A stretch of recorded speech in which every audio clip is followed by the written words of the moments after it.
తమకు అన్యాయం జరిగింది, న్యాయం చేయాలంటూ పోలీస్ స్టేషన్ గడప తొక్కే వారికి పోలీసులు అండగా ఉండాలి.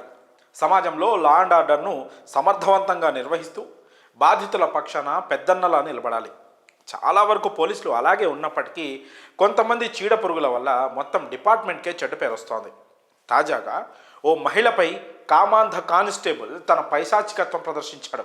ఓ సమస్య విషయంలో పోలీస్ స్టేషన్కి వచ్చిన మహిళతో పరిచయం పెంచుకొని పెళ్లి పేరుతో ఆమెను గర్భవతిని చేసి ఆ గర్భం పోగొట్టేందుకు దారుణం చేశాడు.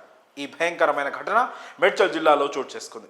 పూర్తి వివరాల్లోకి వెళ్తే, ఓ కేసు విషయంలో డబ్బులు వచ్చేలా చూడాలంటూ మేడ్చల్ పోలీస్ స్టేషన్కి వచ్చిన ఓ స్థానిక మహిళతో పరిచయం పెంచుకున్నాడు కానిస్టేబుల్ సుధాకర్ రెడ్డి. మాయమాటలు చెప్పి తన వలలో వేసుకున్నాడు.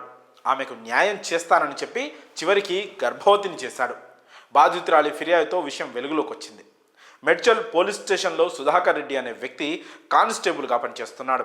అతని వద్దకు గతేడాది మార్చి 21న ఓ మహిళ డబ్బుల విషయంలో తనని కొందరు ఇబ్బంది పెడుతున్నారని, తనకు రావాల్సిన డబ్బులు వచ్చేలా చూడాలంటూ ఆ సదరు మహిళ ఫిర్యాదు చేసింది. అయితే ఆమె నెంబర్ తీసుకున్న సుధాకర్ రెడ్డి మెల్లగా పరిచయం పెంచుకున్నాడు.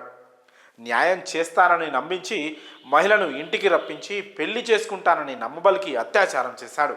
మరోసారి ఇలాగే ఇంట్లో తన అమ్మ నాన్నలకు పరిచయం చేస్తానని చెప్పి ఇంటికి పిలిపించుకున్నాడు.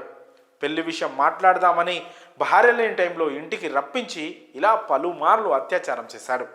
ఈ క్రమంలో మహిళ గర్భవతి అయింది. దీంతో తనను ఖచ్చితంగా పెళ్లి చేసుకోవాల్సిందేనని సదరు మహిళ సుధాకర్ రెడ్డిపై ఒత్తిడి పెంచడం మొదలుపెట్టింది. దీంతో ఆమె అబార్షన్కు ఒత్తిడి చేసి మందులు మింగించాడు సుధాకర్ రెడ్డి. అంతేకాకుండా తన భార్య సింధుజ స్నేహితుడు కళ్యాణ్ గౌడ్తో కలిసి ఆమెపై దాడి కూడా చేయించాడు. దీంతో బాధితురాలు కానిస్టేబుల్ సుధాకర్ రెడ్డిపై సిపి కార్యాలయంలో ఫిర్యాదు చేసింది. బాధితురాలి ఫిర్యాదుతో గురువారం సుధాకర్ రెడ్డిని అరెస్ట్ చేసి రిమాండ్కు తరలించారు పోలీసులు. అతనికి సహకరించిన సింధుజ, కళ్యాణ్ గౌడ్లపై కేసులు కూడా నమోదు చేశారు. మరి ఈ ఘటనపై మీ అభిప్రాయాలను కామెంట్స్ రూపంలో తెలియజేయండి.